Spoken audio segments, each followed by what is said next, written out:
Mais aujourd'hui, mon nom, c'est Coach Kebe. Bravo. C'est faux, en fait. Parler de tout ce qui nous passionne, comme tu l'as dit. Alors, est-ce que déjà tu peux te présenter rapidement et nous parler un peu de ton parcours et même de ton background, peut-être avant de t'être lancé dans AWS? Une autre information qui pourrait t'intéresser si tu es un créateur de contenu sur YouTube ou sur d'autres plateformes, c'est que je suis en train de développer une application pour aider les créateurs de contenu africains à développer leur carrière beaucoup plus rapidement sur les réseaux sociaux. J'ai donc pour cela besoin d'une petite communauté de créateurs de contenu pour pouvoir tester ce que je suis en train de créer. Si ça t'intéresse, écris tout simplement créateur de contenu en commentaire en dessous de cette vidéo et je te contacterai personnellement pour les détails. D'accord, ça sera un plaisir pour moi de partager. Bon, moi de nature, je suis quelqu'un qui aime le partage. Donc, comme vous l'avez si bien dit, moi je me nomme Mamoudou Amadou Kebe, mais aujourd'hui, mon nom, c'est Coach Kebe, du fait que la passion que j'ai pour le cloud, partout on m'appelle Coach Kebe. Maintenant, en termes de background, il faut savoir, moi je viens du monde littéraire. Donc, quand j'ai eu le bac, à L2, nous L2 c'est la série littéraire, d'accord. J'ai été orienté au département d'anglais de l'université Cheikh Anta Diop, d'où j'ai fait mon master en anglais et spécialisé dans littérature et civilisation américaine. Mais par la suite, je me suis dit que voilà, il faut que je tente autre chose. Je suis parti alors faire un MBA en supply chain management. Donc, vous voyez un peu, je quitte d'un monde qui est vraiment différent, aller de littérature vers supply chain. D'accord, c'est quelque chose qui est très différent. Maintenant, une fois que j'ai fait mon MBA en supply chain management, je ne trouvais pas toujours ce qui m'anime. Je me disais que il y a quelque chose que je devrais tenter en fait. Il y a quelque chose, je pense que je suis fait pour ça.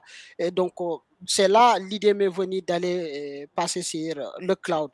Donc, il y avait un programme qu'on appelle AWS Restart. Donc, en général, AWS Restart, c'est un programme de 3 mois dans lequel on initie les gens qui sont éloignés du monde de l'IT dans le cloud. Donc, il y aura des modules de base en dehors du cloud, comme par exemple introduction à la sécurité, introduction au Linux, et faire un peu du Python, SQL. Donc, des trucs basiques en fait. Après, vous allez vous spécialiser dans le cloud et faire la première certification de AWS qu'on appelle Cloud Practitioner, dans lequel vous allez voir les bases du cloud de AWS. Maintenant, avec cette entreprise qui m'a formé dans le cloud, peut-être qu'ils ont vu un potentiel sur moi, je ne sais pas ce qui les a poussés. Avant même le fin de la programme, ils ont dit que nous aimerions bien que vous deveniez un coach. Donc, parce que vous êtes bilingue et aussi nous voyons que vous êtes motivé. C'est là qu'on m'a pris pour être formé à devenir coach. À la fin de cette formation pour devenir coach, on m'a donné un cohorte à gérer pour le programme de cloud. Un cohorte qui comprenait 60 personnes, d'accord. Je l'ai initié au cloud et par la grâce du Seigneur, j'ai eu à certifier au bon nombre quand même. Je pense que le taux de réussite, j'ai eu 98% comme ça, des gens qui ont réussi la certification AWS. Donc, je peux dire, c'est à partir de là que je me suis dit que voilà, il faut que je continue. Après, quand j'ai fini ce cohorte, j'ai demandé à gérer une autre cohorte. Donc, j'ai dirigé environ 3 cohortes au Sénégal. Et chaque cohorte, c'était des soixantaines de personnes.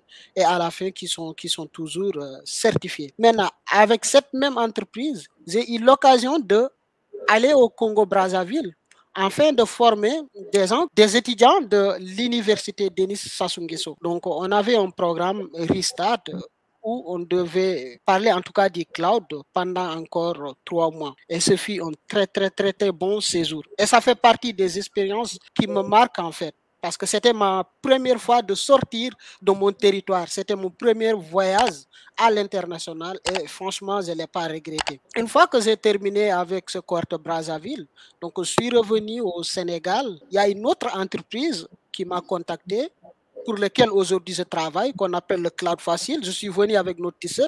Donc, nous, le Cloud Facile, on est spécialisé dans tout ce qui est formation et accompagnement des entreprises. Nous avons des formations dans le DevOps, formations cloud et autres, d'accord?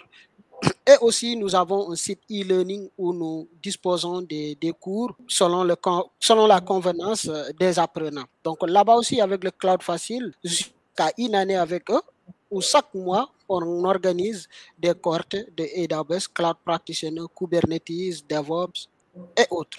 Donc, en termes d'expérience, je peux dire que c'est ça mon expérience dans le cloud. Et pour préciser, pour être beaucoup plus exact par rapport au nombre d'années, je suis presque à ma 3e année d'expérience dans le domaine du cloud.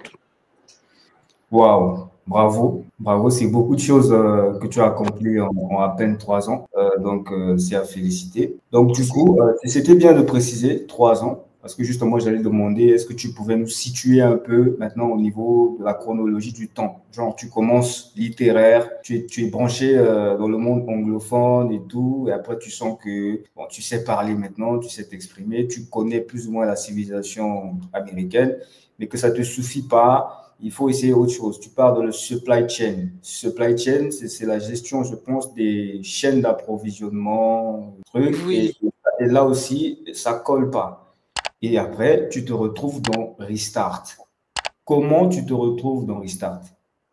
Qu'est-ce qui s'est passé pour que tu te retrouves dans Restart? Est-ce que c'est quelqu'un qui t'a recommandé ou tu es tombé sur ça toi-même? Et comment tu as su que c'est finalement ça ton truc? D'accord. Donc, j'ai manqué à préciser une chose. Moi, depuis le lycée, j'étais quelqu'un qui aime trop les ordinateurs. Donc, je faisais des petits trucs comme réinstallation, des trucs basiques avec les ordis. Et j'avais cette passion, en tout cas, j'avais cet amour par rapport à tout ce qui est gadget, par rapport à tout ce qui est high-tech. Maintenant, quand j'ai terminé mon master en anglais en 2019, parce que le bac, je l'ai eu en 2014, donc j'ai passé 5 ans à l'université Cheikh Anta Diop. Donc, il y avait toujours un manque en moi. Il y avait toujours un manque. Je me disais que, voilà, l'anglais, c'est bon, mais avec l'anglais, tu vas devenir professeur ou interprète. Donc, moi, vraiment, même si c'est être professeur, c'est bien, mais pas un professeur de langue. Je veux faire quelque chose qui impacte plus, en fait, quelque chose que je peux utiliser pour le développement de ma communauté. Par exemple, aujourd'hui, on sait qu'avec l'IT, une communauté ne peut pas se développer si l'IT n'est pas au cœur de leurs activités. Donc, je me suis dit, voilà, j'ai pensé à l'IT, mais dans un premier temps, il y avait un challenge. Le challenge, c'était quoi? Ils disent souvent, quelqu'un qui a un background L ne peut pas aller faire l'informatique. Du coup, je me suis dit, bon, j'ai un background L, je ne peux pas aller faire l'informatique, donc je vais m'en passer de l'informatique, essayer quelque chose. Et là, j'ai passé au supply chain management, d'accord? Supply chain management, je suis parti faire mon MBA, mais quand j'ai fini, je me suis rendu compte que le monde de supply chain management est un peu serré, en tout cas au niveau Sénégal. Tu peux finir, même pour avoir un stage, c'est tout à fait un problème. Donc, je suis resté presque une année sans rien faire après ma graduation. Donc, durant cette année où j'étais plus ou moins en mode cold, je ne faisais rien. Je regardais des tutos sur comment développer des applications. Je regardais des tutos, comment configurer des machines virtuelles et autres. Et là, je me suis dit que finalement, ça, c'est quelque chose qui me plaît. Je peux aller dans ça. Mais j'ai recherché une école. Durant mes recherches, j'ai rencontré quelque chose qu'on appelle le cloud. Je suis parti sur la description d'un programme qu'on appelle Restart. D'accord. Je suis tombé sur ça par hasard d'ailleurs même.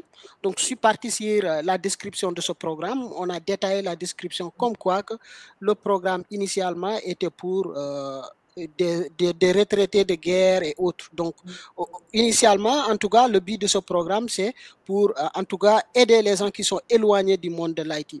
Je me suis dit, pourquoi pas aller avec ce programme, essayer de voir. Donc, c'est là que j'ai postulé avec le programme, j'ai eu un entretien. Et d'ailleurs, même l'un des éléments majeurs qui a fait que j'ai postulé, parce que le programme demandait un profil anglophone, un profil bilingue, d'accord?